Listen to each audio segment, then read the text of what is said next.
Ассалаумағалейкум достар. Бүгін мен сіздерге намаз бастаушының 5 қорқынышы жайлы айтып беретін боламын. Видео бастамас бұрын каналға тіркеліп, лайк басып, комментарий жазуды ұмытпаңыз. Және осы видеоны соңына дейін қараңыз. Бірінші қорқыныш. Намазға дайын емеспін. Алла тағала адамды құлшылық ету үшін жаратқан. Асқан дайындық қажет емес.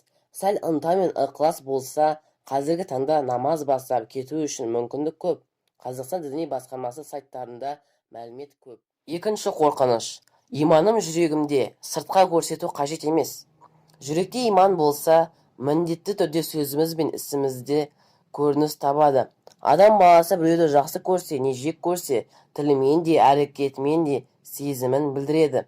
Демек, Аллаға иман еттім десек, Алланы жақсы көреміз десек, сол сезіміміз дәлелсіз қалмайды.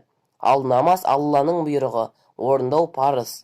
Үшінші қорқыныш. Мен намазды тастап кетсем не болады? Бұл қорқыныш тек осы намазға келгенде қатты іске қосылады. Болмаса тұрмыс құру, жұмысқа кіру, тағы басқа әрекеттер жасағанда бұл ойға көп беріле қоймаймыз. Қалай болғанда да Алла тағала аса қамқор, ерекше мейірімді, тәубені қабыл етуші екенін ұмытпайық.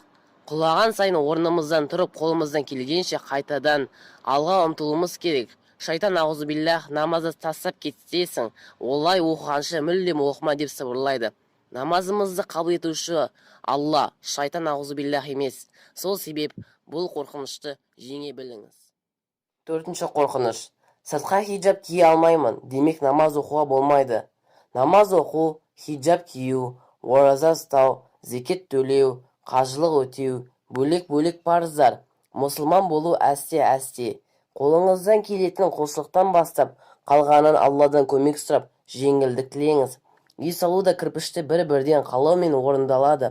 Кім Аллаға қарай бір қадам жасаса, Алла оған қарай 10 қадам жасайды, делінген құдси хадисте.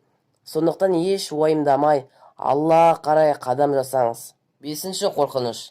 Намаз оқитын адам қателеспеу керек, ал менің күнәм көп дейтін адамдар бар. 5 уақыт намаз оқитын адам да күнә жасайды. Жылда қажылыққа баратын адам да күнә жасайды. Адам күнәһар, бейкүнә періште емес, бірақ тәубе деген ғажап дүние бар. Алла бізге нәсіп еткен ғаламат сый да осы тәубе. Күнәңді мойындап тәубеге келу, Раббымыздың кешірімін аламыз-ау деген үміт, жұмақ тәубесі қабыл болған күнәһарлар мекені деген ғажап сөз оқып едім. Расында, Алла кешірімді болмаса, адам баласы жұмаққа лайықты болмас еді.